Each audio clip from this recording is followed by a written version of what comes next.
Hello, and thanks for joining us. Today, I'm joined by my guest, Mark Hinkins. He's the UK sales manager for Rex, and we're also joined by Tom McCarthy, who is the product manager for Rex. How are you doing, guys? Yeah, pretty good, David. How are you doing? Yeah, I'm doing not too badly at all.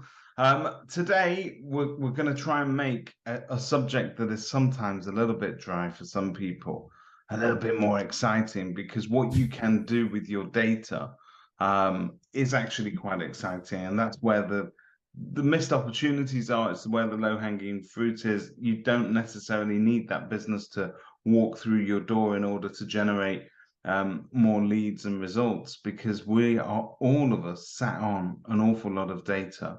The issue that we've all got in various different CRMs is that the data's there, our staff are there, but we just don't know how to make it all come to light and how to actually sort of weaponize it. So I suppose this all comes down to reporting and that sort of power behind reporting and how easy it is to craft the reports that we need. So, what are the sort of most common problems that agents face when it comes to reporting and data?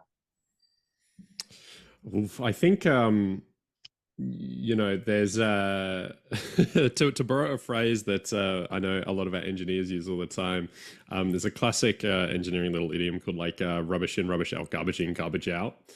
And I think in the state agency context, that rings true, right? So probably the number one issue with reporting for any agency, regardless of whatever technology they are or aren't using, uh, the data quality is never really where you want it to be, right? So, this could be, duplicate data that's not really comprehensive, outdated information, stuff that's not getting cleaned up. Um, I think really every agency walks into any sort of reporting system and it's like, oh, I want to get great business outcomes from this. I want to use this to measure KPIs and drive business growth and prospect for new leads and that sort of thing. That's usually the first brick wall they hit, right? Is that the data quality isn't always there. I think it helps. Initially, I think it can mean people can not really trust what they're looking at. And then I think in a lot of the time, they don't really know what are the next steps to help just how bad is it, right? Like a lot of the time they might know that something's not right with the data, but they can't quite figure out what it is. Maybe there's not enough reporting in the system for them to be able to actually kind of see just how bad the problem is, right? And so what ends up happening, I think, is a lot of agents just walk away, right? Disappointed, reporting dreams, never realized, and never really get around to it. I think reporting really often gets dropped in that nice to have basket, which is a shame. So I would say that's probably the biggest roadblock, I think, for agency getting stuff out of any sort of reporting system for sure. Because there's a lot of legacy data there, isn't there? Usually, agents have had more than one CRM in their time, and they've dragged data from one place to another. Whether they're meant to or not is another Yeah. question that we're not here to answer today. But I know particularly, from my previous experience in different agencies, we get paranoid about that data. We're like, no, don't delete it, don't throw it away. We need that. That's our, because you never know when you might need to call on something. But you're right. The data that we collect depends on the quality of the questions that we're asking and how Yes. diligently we're answering those questions and where we're recording it. And sort of back in the day, if you want to go back a few years, that the quality of info that we were getting was really scant. I mean, an email address was a luxury in my day. If you could get an email address, it was a bonus. But that's we sometimes had no other details there, and it's hard to sort of work with that. So what do you guys do when it comes to that kind of issue, and how does Rex handle it? So you actually painted a nice picture there. Data quality can be there's two types, right? There's like administrative quality problems, like, duplicates and just rubbish nonsense. Yeah. Yes, ancient data, that sort of thing. But there's also like strategic kind of data quality issues. So like you historically haven't been qualifying your applicants very well, or that sort of thing, where it's like it is a data quality problem because you're not getting a full picture of perhaps your past interactions with a potential client. I think for the strategic data quality stuff, this is where things like our custom field system is really, really powerful, and we've kind of seen this really differentiate, compared to other players in the market. Lets you be very, very granular and specific with how and what type of data you record when you're doing something like booking in an inspection or registering an applicant or something like that. And furthermore, you're able to report on these custom fields, which is also quite unique. So, our big flashy custom reporting system, one of the greatest elements of it is that you're actually able to pull in this custom data that you've been putting into the system and report on it and aggregate it and spin it any way you like. And so that helps get agencies into the flow of good strategic data practices, right? I think if it's kind of like a chicken and an egg situation where the biggest problem to maximize your value out of reporting is sometimes data quality. But on the flip side, the right kind of reporting is actually really helpful at identifying where your data quality issues are. Yeah. And the custom reports in particular, we've had some feedback from people that that's actually where it's been really, really useful. Is like they can kind of get a bird's eye view of the system for a whole time. And it's only by being able to pull in some, really granular fields that they're able to actually see where their data gaps are, which perhaps wouldn't be really very visible in a traditional sort of KPI report or something like that. So I think, a mix of the flexibility of custom fields and I think also the kind of the depth to which you can expose data problems with the custom reporting functionality. I think both of those tools are really, really helpful in this context. So Mark, give us some of the examples, if you like, of how agents can better use that custom reporting and those fields. If there's a few sort of key tips, because at the moment, that sounds great, the ability to sort of really get granular, but how would you use it, and how are you going to, more importantly, how do you then present that in a format that can be used by those agents? Is this something that you're bringing up in the morning meeting? Does this set the agenda for the day? What are the sort of next steps? Yeah, so they can be used, I guess, really in multiple different ways. So as well as the main reporting center or custom reporting center that we're sort of talking about now, we also have some very quick access dashboards. So in a morning meeting, you can pull up a quick access dashboard. But if you want to dive a bit deeper into that data, you can jump into the custom reporting center.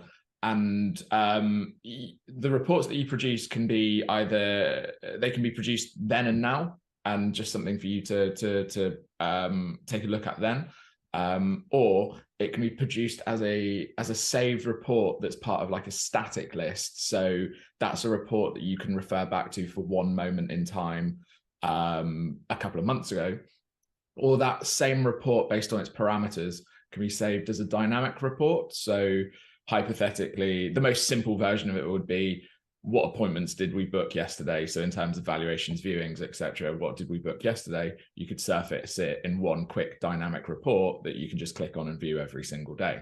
And that would be it in its most simple format. But then you can really, really dive into that historic data as well to look at how many of as an example, how many of our valuations did we then not get instructed on immediately, let's say within 2 to 4 weeks, but came back around for a second valuation and we did win an instruction on. That data is something that should be really, really important to agents, because it's showing the opportunities that they are actually taking control of and ensuring that they're following up. Whereas most systems, that data would go dead and an agent would try and pull up a list 6 months from now of valuations they didn't win, and find out actually we haven't been actively nurturing that data. We've just let it sit cold, and we're picking up the phone for an extremely transactional phone call to be like, hey, we did a valuation 6 months ago, you didn't instruct us, do you want another, basically. I mean, that whole adage that, you can only manage what you can measure. We've been repeating that for as long as I can remember the first CRMs coming in, when we did away with bits of paper and those little boxes that we had there, the hot boxes. But the truth is, we are sometimes lazy when it comes to managing that data, but more importantly, we never always have the tools to measure it. And having this now at a glance and being able to sort of differ between those static lists and dynamic lists. I suppose that dynamic list will give you the ability to just hit that button, run the report based on the same criteria every time at any point in time going forward. So if I always wanted to know the number of valuations that we typically not instructed first time round, that's there forever, isn't it? Which is useful if you get into sort of a bit of a pattern in those morning meetings and we want to concentrate on improving one key parameter, then I suppose that's the way to do it. Yeah, 100%. And it kind of, the way the system operates is very process driven.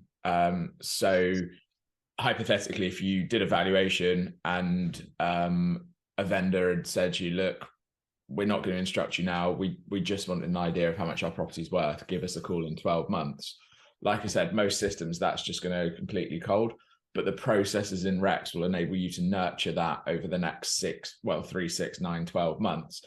And the reporting functionality will be able to give you a clear summary of how well your processes are operating at the moment and enable you then to sort of iterate on those so that you can move the needle on that metric, which if you're moving your valuations instructed within 12 months from, let's say, I'm not sure what a figure would be, but 40%, you can move that up to 45%. Doesn't seem like a huge amount, but the volume that goes into that is a significant amount of potential additional fees. Yeah, even that sort of, we keep talking about the power of marginal gains, don't we, in terms of how they stack up, but really never more true than in today's market as well. That sometimes where the market challenges are there, you can't necessarily just bump productivity from say 40% to 60% overnight. I'd take 5% any day of the week. So, even 1% incremental improvement has been proven to sort of really stack up in terms of results. And I suppose that enables and empowers your team members to go out there and do their job and smash it. But really, as managers as well, if we've got a larger team, or maybe you're looking after more than one branch and you need that visibility, this really sort of helps to give you that oversight of individual key performance as well. So you've got sort of active data that you can manage in order to do your job, but then you've got management data that allow you to actually sort of build and grow a company. Yeah, and it's that split that very much defined how we looked at the recent release of custom reporting. So, we had absolutely the management layer who, in a very traditional reporting sense, they want to be able to easily manage KPIs week on week. And, I had, a lot of managers, we spoke to dozens of managers, right? And, a lot of the feedback was around, you want to have those kind of in the moment coaching opportunities where devil is in the detail, right? Where really as a manager, a lot of them, particularly in smaller agencies, they want to be able to have the conversation. It's like, hey, you didn't ask this question during this booking, like why, that sort of thing. And being able to drill down into that level when you need to, hopefully not all the time, you gotta give the sales guys some autonomy, and you don't want to be breathing down their neck all the time. Yeah. But sometimes it is really important to have those performance discussions, right? That was really critical. But then there was a completely different set of problems that we were looking at from the day-to-day usage side, where and this kind of interesting early discovery with a lot of the work that we were doing is that basically with custom reports, we're just pulling out a bunch of data from the system in bulk, with potentially like dozens and dozens of columns, and it's very configurable and very personalizable, can be easily personalized. What we realize is like your day-to-day active like agents and users on the ground who are entering data in the system really love using these, not really as a report, but almost like action lists, right? Like almost as like their window into the system. And they've got a lot of tools at their disposal to be able to personalize and customize what data is getting shown and that sort of thing. And so You know, in a way, they're kind of using a lot of these customer reports for day-to-day little operations and using them as call lists as well. For example, it's almost like a you know, to the nth degree, it's almost like people are personalizing their own little mini CRM experiences from within the application. And that's not what you traditionally think of when you think of reporting, right? When you think of reporting, you think of, okay, you're generating some PDF and you're printing it out and sending it to some exec somewhere. And, you know, I think of TPS reports in Office Space. That's what I think of, right? But it's, yeah, you know, I think we definitely realized actually that there was a lot of potential to get that day-to-day and the interactivity of the reports right. And it's paid off a lot because most of the people who use custom reports today aren't managers, you know, which is actually fantastic to see and a really great outcome for us. Yeah, no, I suppose you're right there. You know, sometimes the personalities within a business allow people to sort of hide certain things when it comes to performance as well, which the figures and the facts always sort of bear out. So you might have the nicest salesperson in the world and think, this guy turns up on time, he's conscientious, says all the right things in all the right meetings, and gets just far enough in order to sort of prove his value to the company in that way. But when you start to have a look at the sort of actual statistics behind performance, that gives you a different management perspective. And I think you need both, don't you, in order to, you used an interesting word, which I think was coach. You know, people do need, just as these customers need nurturing and this data needs nurturing in terms of possible future leads. And the greatest assets that we have are the people within our business, and we need to be able to nurture them. But frankly, if you don't know what they need from you, you're never going to be able to do that. And this gives you another kind of metric to measure that by. So yeah, it's interesting because yeah. I was going to say, you know, what we see is a lot of managers, they create the reports of which they use for KPI management, right? You know, use it to pay out fees and that sort of thing. And then they'll share it around the agency as a link, right? And they're like, this is the report in which I will be looking at every week, right? And you can use it. You should probably bookmark it, you know, because what you see, when you see your name on this report, you'll be able to, you know, you'll be able to see exactly what I see, right? And that's actually been a really powerful, that direct kind of connection has been quite, I've heard in at least a couple of instances, it's been a very motivating driver. Absolutely. Yeah. No, I can see that being a sort of a positive motivator as well for some people. Absolutely. And they get visibility of their own data. Credit for their hard work, David. Yeah. You know, like I think there's nothing worse than you know, sometimes with these big complex systems, you spend a lot of time and effort potentially qualifying an applicant or gathering all this info or doing all the hard yards, you know, taking good call notes and that sort of thing. And sometimes I know in the back of your minds, a lot of people are like, well, is this just going into the void? You know, is it like, am I ever going to look at this again? Is everyone going to appreciate the fact that I'm actually dotting my I's and crossing my T's? Good reporting exposes that and really highlights the fact that, hey, you know, like our team's doing the right thing. You know, we're asking the right questions. We're being diligent with our data entry. You know, we're building this asset for our agency, which is our database, which is the biggest asset our agency has. And people can actually get credit for it. You know, and as much as we talk about coaching and, you know, helping sales staff, it's like there's a flip side to it where it's absolutely about identifying who in your agency is contributing the most into your database, which is fantastic. Fantastic. So, you know, you guys are fast becoming a well-known household name here in the UK as well. Household name. I like it. Household name, right? That's there you that's go. what we're going with. But yeah, it's worth pointing out that you guys are extremely well known as well and well tested in Australia, obviously, where all of this originated from. And I often say, if we want to know what we're going to be doing here in the UK in 3 years' time, we look at what Australia is doing today. They seem to be a little bit ahead of the curve in terms of nurturing their clientele and keeping up with that data. I think every Aussie trainer that we end up listening to always talks about what they like to call data, but you know, we'll translate it. And what's interesting is that I think that we are just starting to get to grips with that here in the UK. So with that in mind, there are a lot of people looking at alternative CRM systems at the moment. How do they begin to start working with Rex? What are the next steps if they want to explore how they could possibly start to make the best use of their data that they've got in their systems? I'd say we know that in the average CRM, 91% of contacts have not been touched in the last 6 months. They've not been contacted by that agency. So sat within that 91% of data are probably homeowners who are about to instruct your competitors. So what Rex enables you to do is surface that data and have it kind of at the forefront the entire time.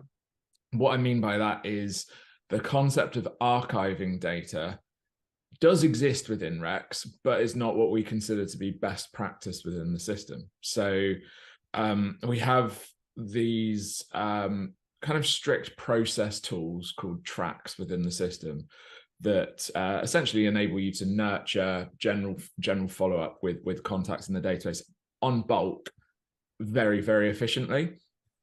And so the concept basically means that every single contact in the database should have some form of nurturing journey, because unless they've said to that agent, do not ever contact us again, or unless they've died, there's probably a reason for some material of some form to be in front of them that is nurturing them from whatever state they're in at the moment, whether that is a current tenant to turn them into a potential buyer with your agency, someone who's just bought their first home and completed on it 2 days ago, and you want to make sure that they are using your mortgage provider in 18 months time when they come to renew their 2-year fixed term mortgage.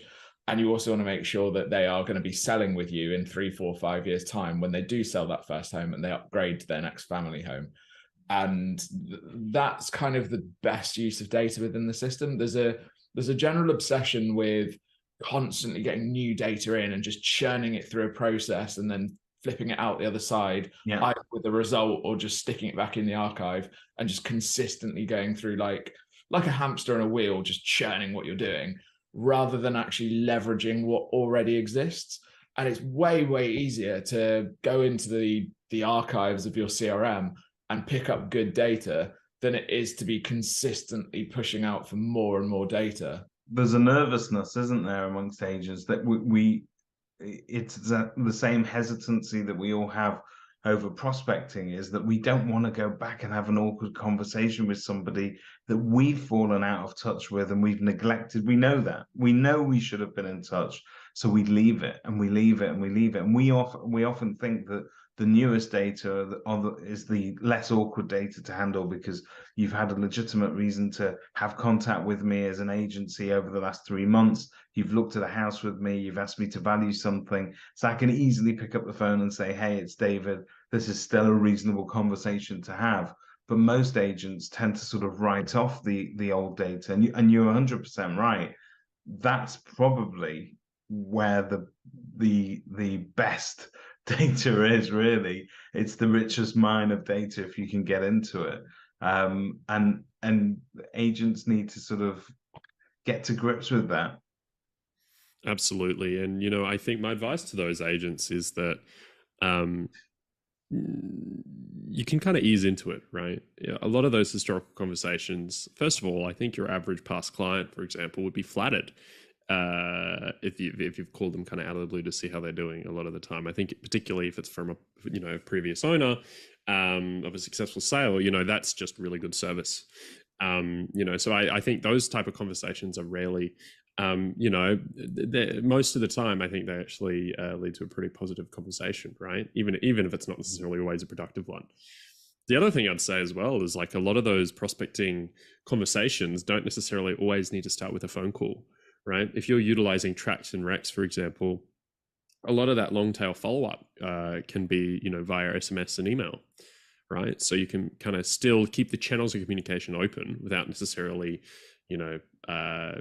repeatedly calling the person up and forcing a conversation, right? And that kind of empowers them to reach out to you and engage at the level that they feel comfortable with, right? I think there's this, you're totally right. There's this this kind of nightmare, I think, that that people have about, oh God, prospecting the database. It's like, here's a list of 200 12-year-old contacts, just start calling, right? And it's like, you absolutely don't have to approach it that way. That's like a real brute force way to do it. There's I think that's where a lot of the automations and nurturing tools and recs can be very you can be very selective with how you do it. And you can also triage, the prospects quite effectively as well, right? Just because they're, old, it doesn't always mean cold. I just came up with that. That's brilliant. I'm stealing that. Right? Wow.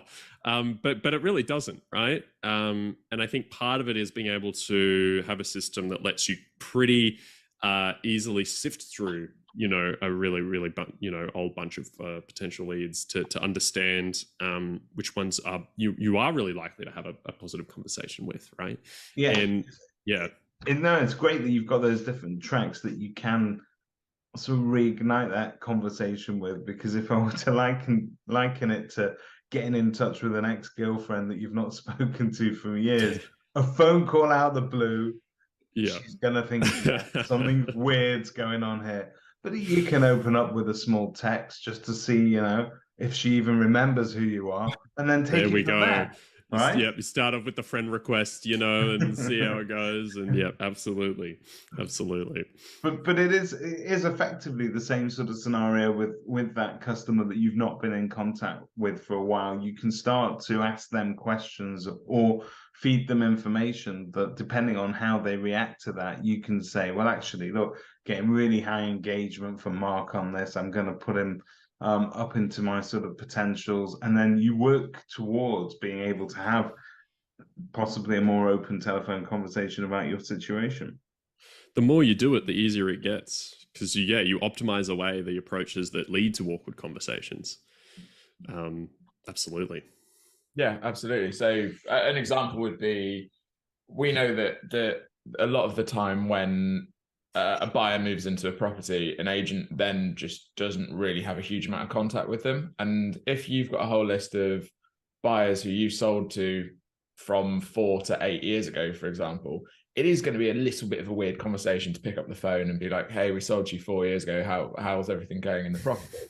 But a fairly directive email, which is titled something along the lines of, this is how much the Torbay property market has increased in value in the last 6 years or last 4 years, or however long it was since they last sold.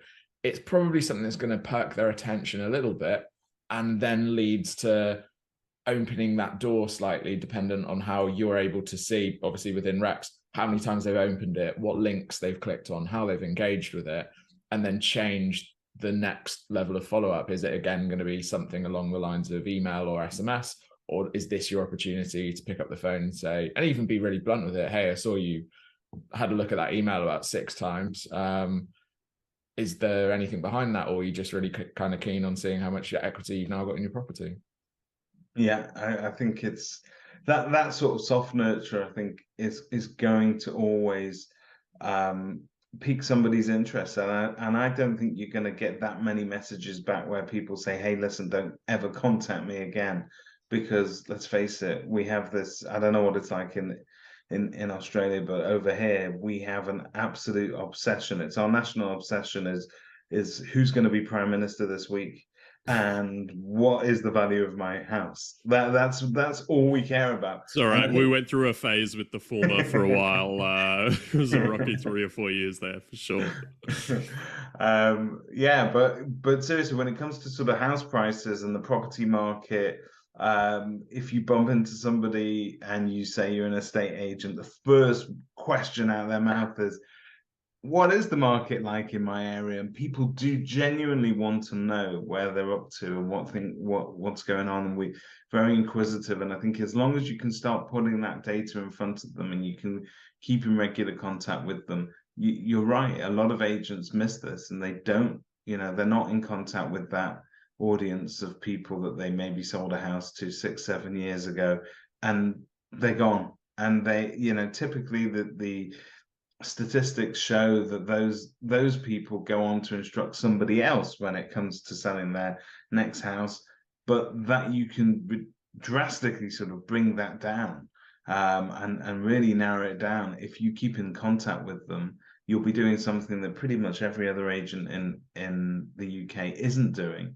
We're not particularly great at having keep in touch policies, and I suppose this kind of reporting allows you to stay on top of that and identify it.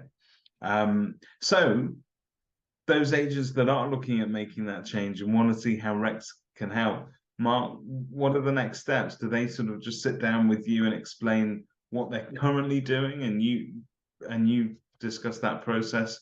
We've got lots of questions. Data migration is going to come into it as well. So I'm sure that's one of the commonly asked questions. Yeah, although we said earlier that a lot of data has not really been touched in the last few years, and we say about how agents obviously are extremely protective of their data. Understandably, it has a big value to them. And we have now migrated agents over from, I think, every major CRM in the UK now, major estate agency CRM.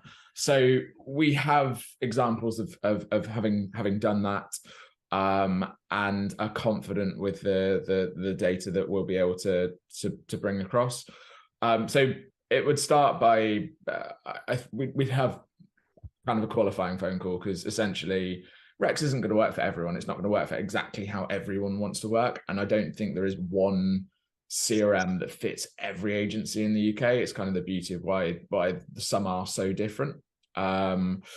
But once we've done that, we'll jump on a Zoom. We'll run through a demo based on what they're wanting to achieve with their agency over the next 6 to 12 months. Is it growth? Is it process efficiency? Is it anything else that is causing a huge issue?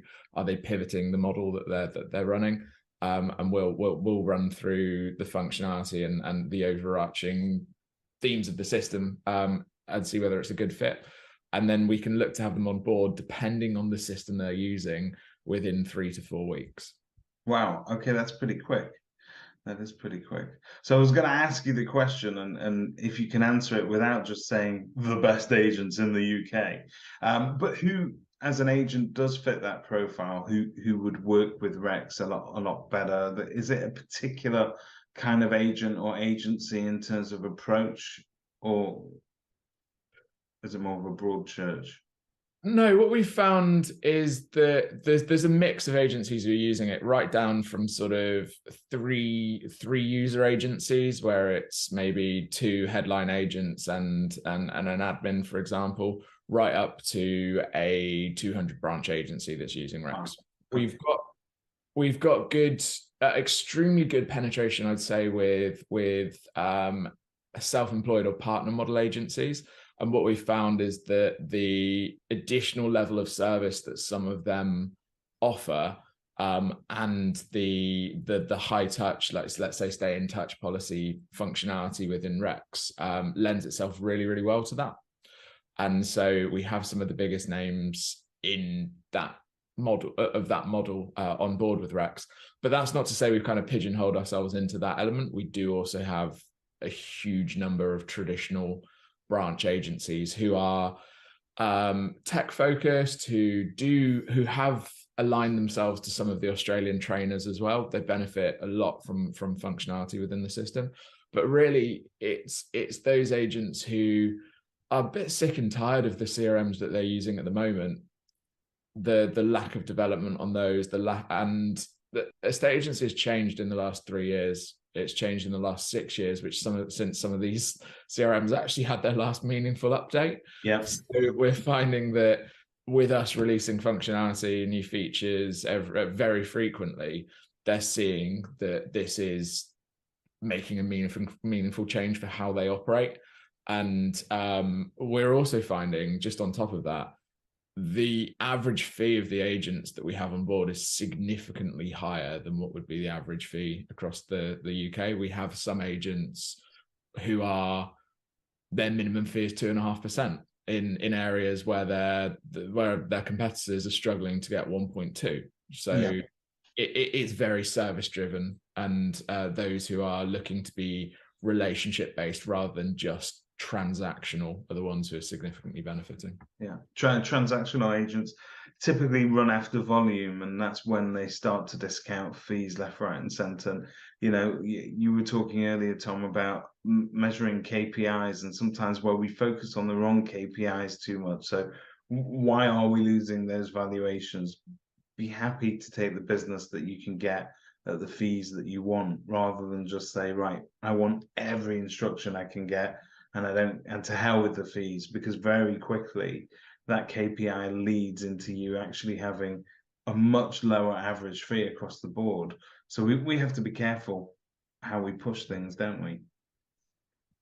Very careful. Absolutely. Absolutely. Yeah. I think is it a cop-out answer? It's not, but I will say that one unique element to Rex, we've thrown around the word custom a lot, custom reports, custom fields. It's definitely, we've invested very heavily into this idea of personalizing the product. And I think that's part of the reason why we've been able to appeal to a lot of different agency types. Yes, we've absolutely, I think it really does suit certain types particularly well, service-driven, partner model agencies really thrive on the product. But I think generally the customization and configurability in Rex is second to none. We've definitely got I think a significant portion of our clients really value that aspect of the system above anything else, because it lets them work the way they want. Well, it sounds superb, and highly recommend agents to get on top of their data and to start to explore that with you guys. All of Rex's details can be found on kerfuffle.com. Thank you so much for your time today, gents. A pleasure. Thank you, David.